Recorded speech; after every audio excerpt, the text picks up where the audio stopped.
Lead Can Fly, podcast for contemporary art song.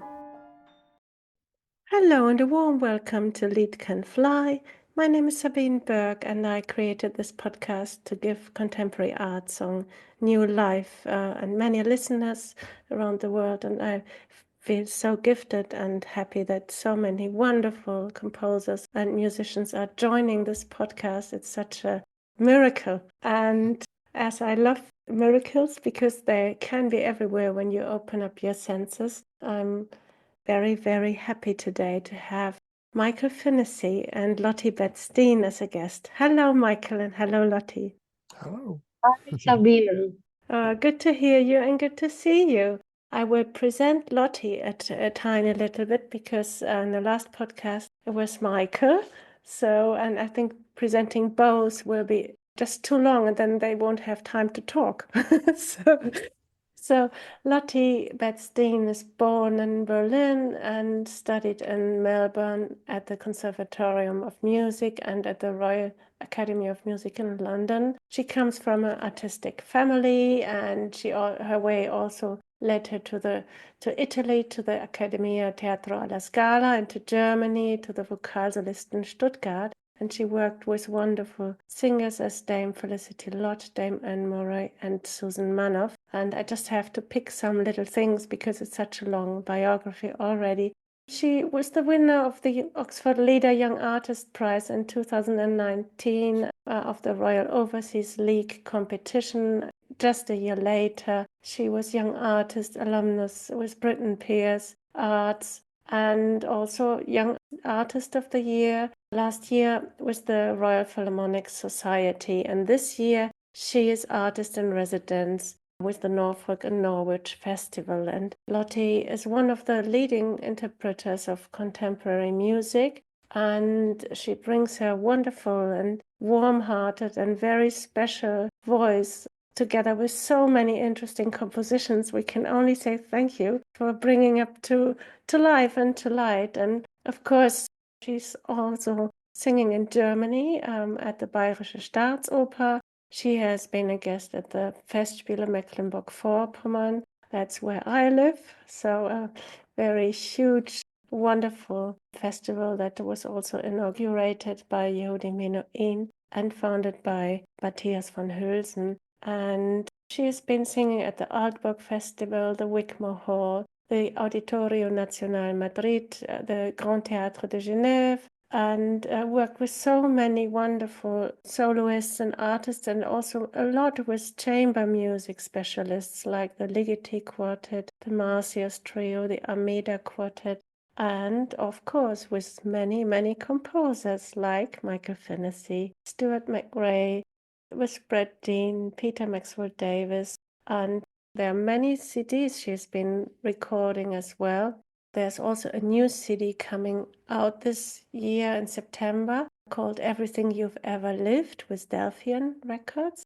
And what I've been seeing, Lotte, you've been collaborating a lot with guitarists. That's so interesting. The voice and the guitar, to me, is a very ancient and very special. And well, I mean, Orpheus was singing just with a lute, so this is very basic, and you have quite a huge voice, but you also sing a lot with guitar, and I'm very thrilled about your new CD because it will be with guitar. So I stop my presentation now.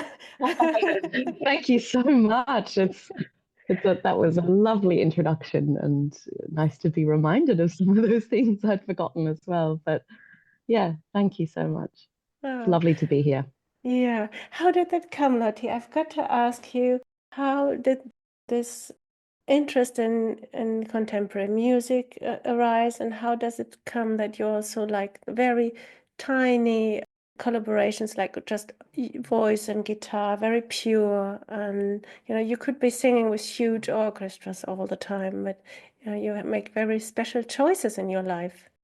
Yes, I with the chamber music interest, I think that has always been there for me, and that's always, to me, been the most important form of music making, and remains that, actually. And I always would want to keep that at the forefront of what I'm doing, and that is collaborating with one other musician, like a guitarist or a pianist, or in some cases, accordion even, or just viola. I've been doing recitals with my father, who's a viola player, and that's lovely too. So I don't know, chamber music is just incredibly important to me. I love the intimacy of it on stage. It sort of feels like a little musical family. Sometimes it's literally family, and or family that you've chosen somehow when you develop a partnership with one other musician. And it allows, I think, musically and vocally, it allows a sense of freedom, of style, of of sort of dynamic range, of textural range, and the intimacy of it. I think the immediacy of it is really wonderful to share with the audience. Of course, you can share any performance with the audience if you're standing on the stage at the Nationaltheater in München. Like you know that the audience is there and you're sharing it with them, but you can't really see them. So it's really lovely in recital where the audience is so close to you, sometimes all around you, and I just love being able to share the music in that really close and immediate way and see the responses and tell a story sort of directly to people. That is very fulfilling for me. So I think that's where the chamber music interest has arisen from. And then also from my musical past, growing up playing violin and then cello, and doing chamber music with family from a very young age. And then I think with the contemporary music interest, I have to say that has definitely come from my musical family. My father is a composer as well as a viola player, and I grew up actually hearing him compose, in the next room. It was just very early days of Sibelius, the notation program, hearing back then quite rudimentary MIDI sounds being plugged away into a score, and it just felt very natural to me. It just felt like a part of the soundscape of my childhood, or him sitting at a piano and just figuring things out. And then actually also singing his music from a fairly young age. Well, I grew up in Berlin, but when I first moved to Australia, I joined a children's choir called Gondwana Voices, and it was a really phenomenal organization. They're still going. It's a national choir, and it was very, very professionally run. We did lots of international touring and recording and collaborations with major symphony orchestras, which also included a lot of contemporary work. And my father, Brett, also wrote for the choir. And I remember singing a song cycle of his just for choir, actually, when I was 10, I think. So his musical language has actually also been part of my musical upbringing, not just in terms of it being my family, but also my musical training and other contemporary composers as well. One very fond memory with the choir was singing the Australian premiere of John Adams on the Transmigration of Souls, a really beautiful and devastating work. That was, I think, with the Sydney Symphony. So yeah, there was a lot of new music going on, and I just have always carried that with me. And so I can't really explain where the interest in new music and working with composers comes from, other than that, really. I felt like an artistic need to be part of creating new music as well as just interpreting it, and to express myself creatively through collaboration rather than through composition myself. Yeah, that's what I That thought. feels like, yeah, it feels like my way. It's more creative. Exactly. And you're so close to the composers and to the source of music, so that when you're singing it, it is a part of you become part of the creative process. Yeah. I thought maybe it's just an idea of my mind. When you do a lot of chamber music as a vocalist, you sing with your ears. So you're very aware of what the others are doing as well. And if you do it with a big orchestra, you might know the score and you might know, oh, in this line there is a there are some woodwinds, but when you do it in this intimate, small circle, I think maybe you also sing with your ears and you listen to what the other lines are doing, and so you're like a painter as well, because you can also play with colors in a better way. You can listen to your own voice more. So I thought it might be something that is something with your own ears while as a musician. So that was just an invention of my mind, but That's so good. That is such a great way of putting it. Yeah, like singing or playing with your ears as well. Yeah, it feels like it's you become sort of this channel that has an in and an out. And you're right. I mean, of course, it's a huge joy and a pleasure to sing with orchestra. And I have a Sitzprobe coming up on Monday for a new opera that I'm rehearsing currently for the Aldeburgh Festival by Colin Matthews, actually, another collaboration with a composer. And I'm so excited for that. It's going to be wonderful to hear those orchestral colors for the first time. But I know that, yeah, it does. There are limits to what it does for you as a singer. You do need to go into a different gear in terms of your technique and your sound production, because you have to get over that sound as well. So yeah, there's a little bit less freedom there. And I think certainly you're spot on with that phrase. I think I'm going to hang on to that and use it again, I think.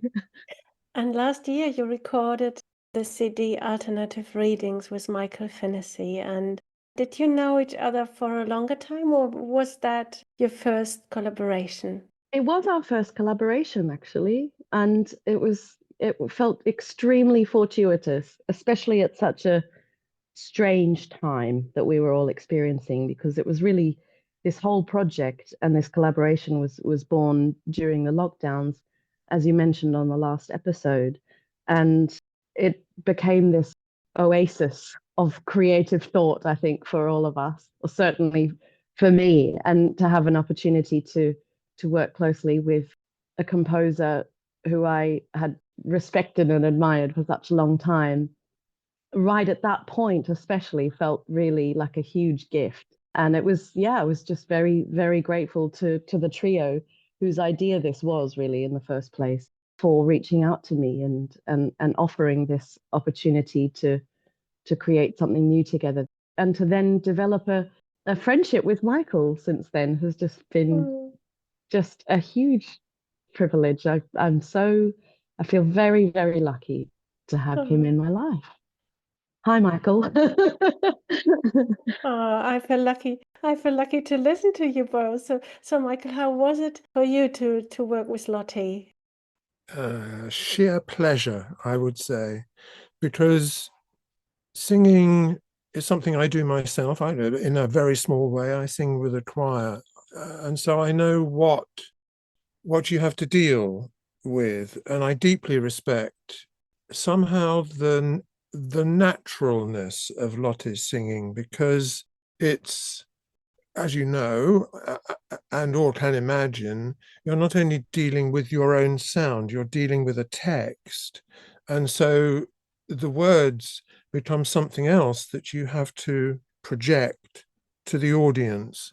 And what's so magical in a way is that the hours I spend at my desk alone thinking about what these words mean, how they can be articulated in sound, musical sound, then becomes a public experience. It's something that you're very, very dependent on the singer being able to communicate with sensitivity and, you know, appropriateness, because it's the musical line and the musical gestures, but also the text.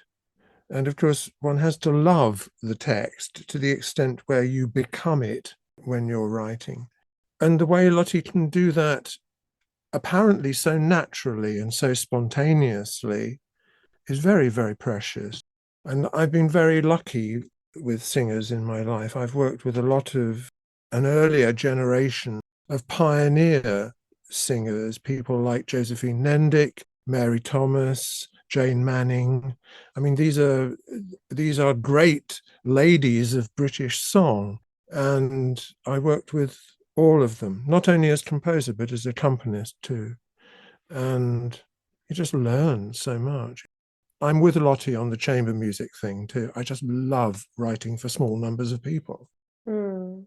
It's the best. It is the best.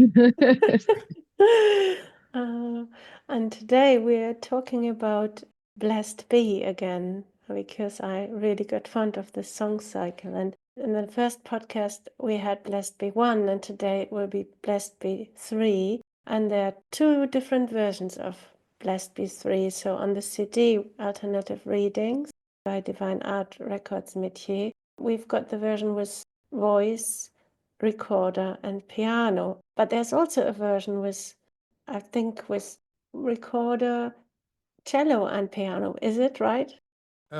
No, it isn't. Good. It's Good either to correct me. recorder or flute, Yeah. because unfortunately, not many recorder players play contemporary music regularly. And the piece was actually written for a very good recorder player who has commissioned a lot of music for his instrument. This is a guy called John Turner. And he was responsible for asking me to write for recorder for only the second time I've been asked to do that. And it has a different sound to the flute. But of course, the flute is like the modern version of the recorder, rather like the car is the modern version of the horse. It's that kind of thing. And I really don't mind if the line is there played by an instrument. I don't mind whether it's a flute, an oboe, a violin, another voice, because to me, the music in compositional terms is about the lines intersecting. It's like a conversation. So there is only the one version of Blessed Be 3. There Okay. are two versions of Blessed Be 2, but that's a confusing and very long story. We won't do that.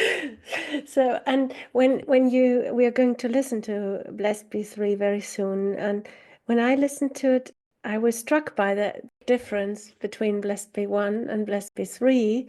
And Blessed Be 1 was more influenced, you say, by hymnal harmonies and folk song. And this Blessed Be 3 feels much more Zen to me. I can't explain it. It's I feel like being somewhere in Vietnam in the mountains, seeing some mist coming over the water, or I just feel on a completely different landscape.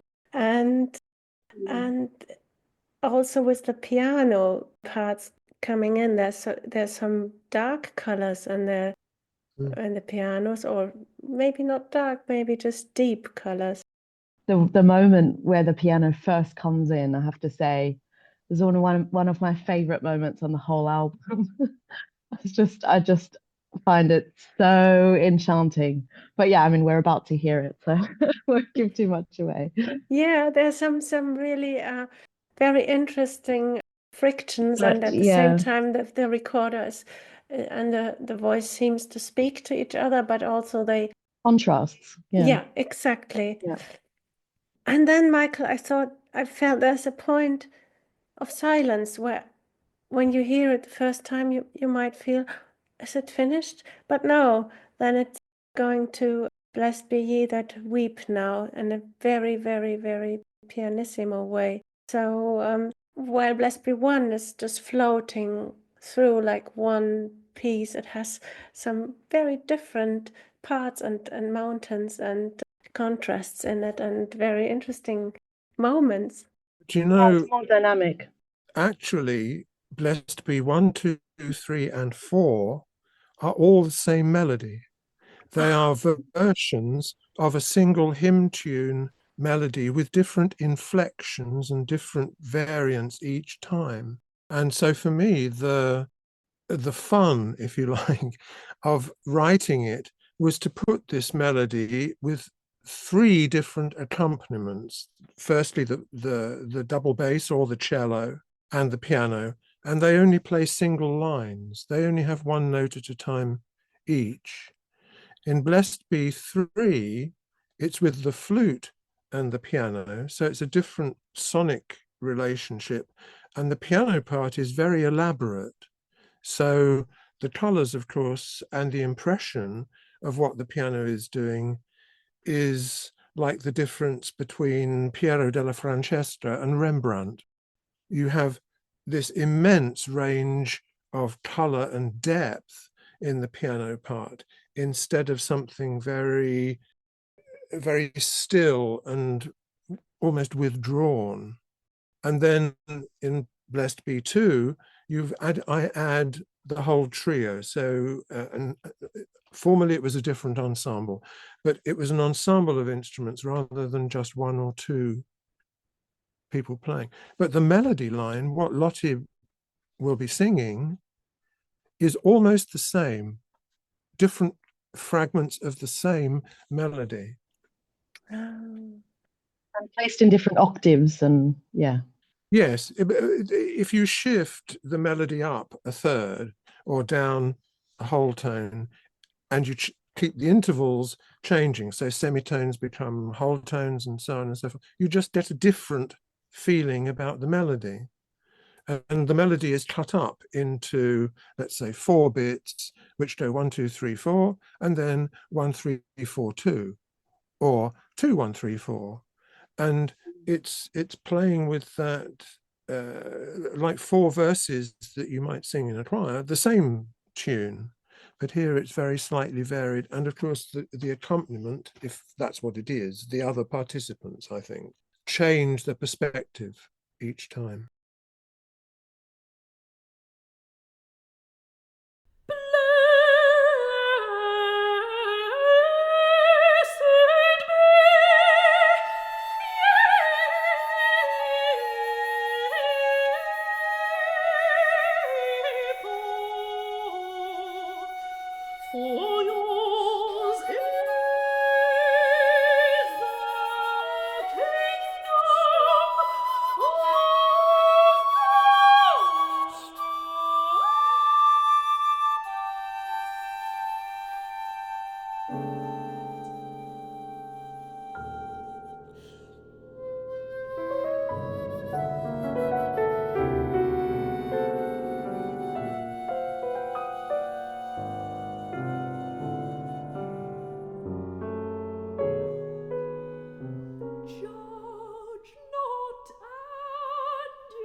This was Blessed Be 3 by Michael Finnissy with Lotte Betstein voice, Helen Vidovich flute, and Olga Steko piano. You can find this wonderful piece on the CD Alternative Readings at Divine Art Records, Métier. Michael and Lotte, how is it to listen to it after a couple of time? How is it to listen to your own recording? Well, I mean, it's always confronting, a little confronting when you hear your own recordings or your own voice. There's a little moment, a little frisson of like, oh gosh, that's me. How is it sounding? But immediately I think, and I find this with this whole disc, to be honest, I get so sort of swept up in the interplay of voice and instruments, and the way that the vocal melody is constructed, that it's almost like it's not me anymore. It doesn't matter. It's just I just find it very engrossing as music to hear, and I lose my own sense of sort of identity to it necessarily, in a way that I don't think I do with other recordings that I've made. I find that that's the first thing that strikes me. But yeah, the contrast to Blessed Be 1 is just so strong, and yet there's also that similarity. I remember in learning and recording this, the vocal color is so different. There's a sort of clarion bell like intensity with the opening section of Blessed Be 3 that it's quite the opposite from how we approached Blessed Be 1, with this really sort of airy, light, barely sung sort of quality. So just texturally, these two, even just these two alone, these two sections of what is a 4-part cycle, offer such a huge range in vocal colorization.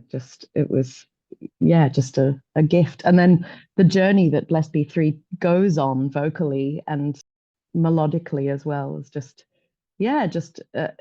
goes through a bigger landscape, as you said before, than Blessed Be 1.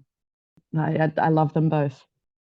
And then on the CD, you Wisdom is following immediately. So to me, this piece Wisdom is also interconnecting with maybe with many other works of Michael. I don't know, but I felt that you were giving so much personal, but also impersonal quality to it. I can't explain it in English, so that you give yourself so much into it, but at the same time, as you said, it's not you. So it's very much like when you give yourself away so much, it becomes something else that is very strong. And I feel the same with Wisdom, that there's some connection with this old language, and you're coming from Australia, so the language of the Aborigines. There's some connection. I feel like that you are also connecting, and Michael is connecting with his music to very old truth and wisdom that we should not forget today. That's interesting that you picked up on that. I hadn't really considered that before, but yeah, I think with sections of Wisdom, I felt like I wasn't myself as well, and which is a really lovely space to be in a way. It felt like Michael is accessing through the voice, or sort of through me, a different time or a different voice or a different energy or place, and you just have to go with that. You just have to sort of be a conduit and like shake off any, in a way, sort of sense of identity, or that's what your identity becomes through that section that is asked of you. And in places not a beautiful sound. It's not about singing beautifully as it is in other parts of the album or in other works or in other sections of the piece necessarily, but rather to create vocal sound, or to find something more guttural or earthier. And I always get a real thrill out of music that asks the singer to find more of that, to find more vocal sound, or to not try and sound beautiful, but to just sound. And yeah, I'm drawn to that always. So I loved that in the opening of Wisdom, the section that's in Indigenous Australian language, that it really starts with this very sort of guttural and chesty sound. It's fun, and it feels like it approaches the piece from the get-go in such a yin way, feet on the earth. It's great. And Michael, is composing also connecting to ancient wisdom or to ancient cultures? Is it something that inspires you or that is important to you to find some old connections that we might have lost to bring them back to us? Oh yes, absolutely essential. But I think all of these time zones exist in the present for us. So I empathically connect with the indigenous language, its sounds. When I was in Australia, did a little bit of work with a didgeridoo player, and he was teaching, I think they were about 17 or 18, these two guys that were learning how to. It's a very complicated instrument, even if it only makes one drony sound. Apparently, everything that this instrument does is symbolic of human experience and of journeying. And these ideas are absolutely essential because it takes such a long time to put a note on a piece of paper, and then it lives for that period of sound in real time, not imaginary time. And so I just like the connectivity, bringing all these things together now, because I don't think we're any different from ancient peoples or different peoples, different traditions. Yeah, of course there are local differences, and that's also very important. But the extent to which, and this section of the piece was actually Lotte's idea, because when we were floating around all these ideas for the piece, she said, "Oh, what about Australia?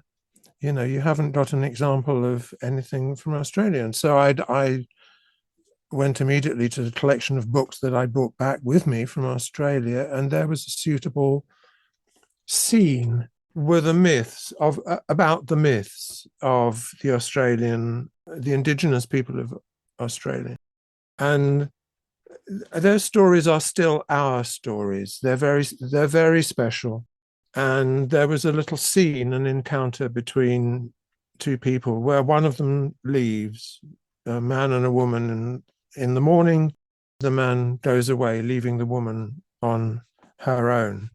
And I thought this is because the piece was focused on loneliness and things that can happen when you have a pandemic going on and you have to cope with stuff, sometimes on your own. And it was the perfect start to the piece. And somehow, if I read a text, it's actually not difficult to become the text. I suppose I've always been able to do it. My imagination just works that way. And it's a bit of a curse as well as a gift, because one can seriously overdo that business. One has to withdraw a little bit to get the notes on the paper.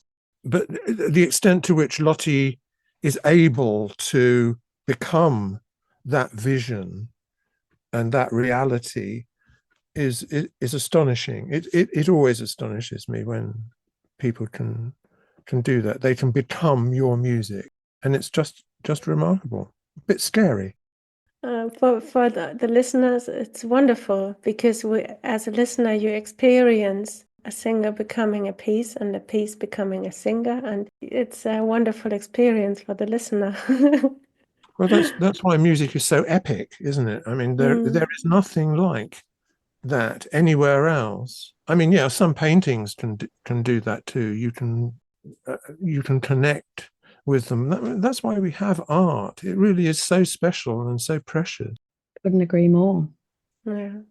It's magic. It's actually magic. Yeah, it is. Yeah, It is. One shouldn't try and explain it. No. Yeah, that's normally we shouldn't do a podcast. We can't talk about it. Trying to talk about something you can't talk about is a wonderful adventure as well. Yeah, true. It's nice to just open the door to it. I was thinking, how can what can I contribute to that? And I don't want to. What Michael said is perfect. And yes, it is magic, but have to leave it at that. To be part of it is just a indescribable joy and privilege.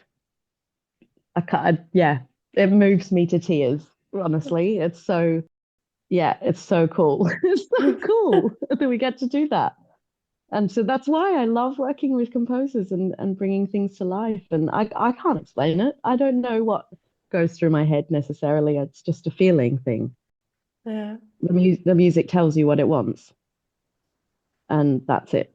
And then you just find it together. And yeah, That's I don't know. interesting. I've just, mm, There's a wonderful architect, Louis Kahn. I got his book Silence and Light many, many years ago. And he was totally genius architect. And he always asked before he made a drawing, what does it want to be? What does it want to be? So as you say, the music is telling you how it wants to be or what it wants to be. He was just asking this question, not what do I want to do, but what is it, what does it want to be? And yeah, something in between silence and light, so it's not just for the performers. What does the music want of you? But also perhaps also for you, Michael, what does the piece want of you? What does this idea want you to turn it into? Well, I have to let all the barriers, I have to have the courage to Yeah, let all the barriers down and just let the music happen. And when I can do that, then that's when composition starts. exactly. If I'm Yeah. thinking about anything else, I just have to clear my head of everything else. And it sounds easy, it isn't, but it's not difficult either. Somehow you reach that state, don't you, when perhaps that same moment when you open your mouth to make the first sound of a piece, everything else disappears. Yes, it's totally unconscious in a way. Yeah, Well, yeah, and not has to be.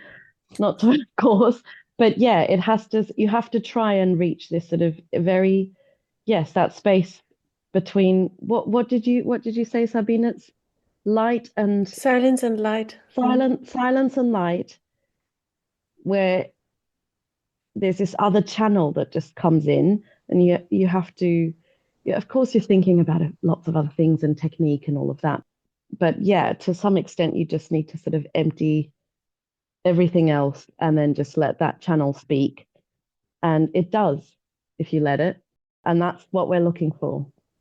But to Yeah, find music that really where the channel is strong yeah. is really amazing. Yeah, and And I feel Michael's like that music with is Michael's music. so So there's strong. such a big intensity and this moment of irritation that I had with Blessed Be 3 when I thought, oh, is it finished just before it goes into a slower, very piano part where blessed be are ye that weep now, for ye shall laugh is starting, and then it ends up blessed are ye that hunger now, for ye shall be filled. And this is there's such a deep truth in it, and Michael's music is just going into a crescendo that to me seems so natural, and you get the feeling it's so right, and then it's opening up into some nothingness or silence, and there but the composition, when you see the score, it's still going on. And I love this moment, Michael, when you don't finish with the piece with a note, but with two breaks, and you're just composing the silence afterwards, and that's something that is just so beautiful. Something silence. I like that. Mm. So I just felt so it just feels right to me, and I can't explain it. It just feels totally natural and right, and the whole, when I heard it again, I thought, oh, the whole podcast is, is coming from this pandemic time, and when you're totally hungry and alone, and then suddenly I'm sitting here at the Baltic Sea in a tiny house, and I'm connected to you guys. I feel very blessed, and I feel very much filled up with beautiful music and wonderful people, and I can't believe it, So that's all this mystery also happened through the podcast to myself. So lovely thing to say. That's really beautiful. Especially when you do the pandemic alone and with a child, and the father lives in Britain, so and all the borders are closed, and that must have been really tough. It was, and we were also afraid of them dying. I think everybody went to many existential moments, and then the CD with the wisdom, with the piece wisdom, it brings it to a high intensity of life, and I think that life is always having so many different, how you say, like yin and yang. There's so many, even when the darkest times, there can be so much light, and so much after the volcano destroys the village, the earth is blossoming. So it always has so many sides that can be lost, but at the same time there can be a richness inside it, and new things coming up, and it always gives us hope to continue. Especially with wisdom as well, because Michael found inspiration in so many different writers for that piece. And I think that even just the fact that it's sort of a multi-author libretto, as it were, sort of speaks to that in a way as well. There's so many different varying viewpoints on this notion of solitariness or loneliness, but also finding faith and joy and hope through that somehow. I mean, you could not get sort of more far-reaching textual inspiruses, I think, for a piece. Of course, we start off in Indigenous Australia, but we have Julian of Norwich come in. We've got Dante. Michael, what else is there? There's a Frankenstein's bit of monster. Frankenstein. Oh, that bit is so moving. The Frankenstein bit is so beautiful.